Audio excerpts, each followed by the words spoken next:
අද අපි කතා කරන්නේ ඇමරිකානු නාවික හමුදාවේ ඉතා ප්‍රසිද්ධ යුද නාවික යානයක් වන USS ඒබ්‍රහම් ලින්කන් CVN-72 යන. මෙය විශාල බලය සහ තාක්ෂණය එක් වූ ගුවන් යානා රැගෙන යා හැකි නාවික යානයක් ලෙස ලෝකයේ ප්‍රබලම යුද නාවික යානාවලින් එකක් ලෙස සැලකේ. 1990 දශකයේ මුල් කාලයේදී යුනයිටඩ් ස්ටේට්ස් නේවි මෙම යානය සේවයට එක් කළා. ඒබ්‍රහම් ලින්කන් යන නාමය ඇමරිකාවේ 16 වන ජනාධිපති වූ ඒබ්‍රහම් ලින්කන්ගේ ගෞරවයට යොදා තිබුණා. මෙම යානය සාමාන්‍ය නාවික යානයක් නොවේ. එය නගරයක් වගේ විශාලයි. එහි නාවිකයින් 5000කට වඩා වැඩියෙන් ජීවත් වෙමින් සේවය කරනවා. එහි ගුවන්පථය මත FA-18 වැනි සටන් ගුවන් යානා ඉතා වේගයෙන් ඉහළට පියාසර කරනවා. මෙම යානය අති විශාලයි.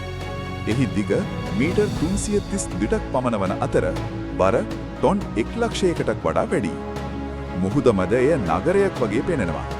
එහි නාවිකයින් 5000කට වඩා වැඩියෙන් ජීවත් වෙමින් සේවය කරනවා.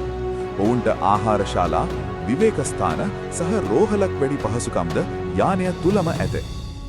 මෙම යානයේ විශේෂත්වය වන්නේ එය න්‍යෂ්ටික බලයෙන් ක්‍රියා කිරීමයි.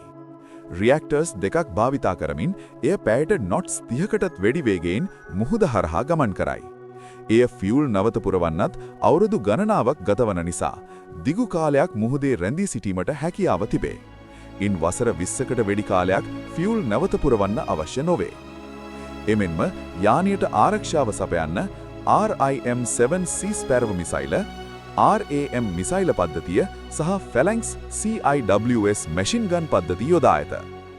ඒවා යානයට එන ගුවන් හෝ මිසයිල ප්‍රහාරවලට ප්‍රතිරෝධය දක්වයි.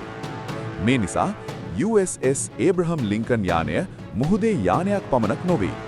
එය ගුවන් හමුදා බලය, නාවික තාක්ෂණය සහ අති විශාල සම්පත් එක් වී ඇති මුහුදේ පියාසර නගරයක් ලෙස ලෝකයේ ප්‍රසිද්ධියට පත්වී ඇත.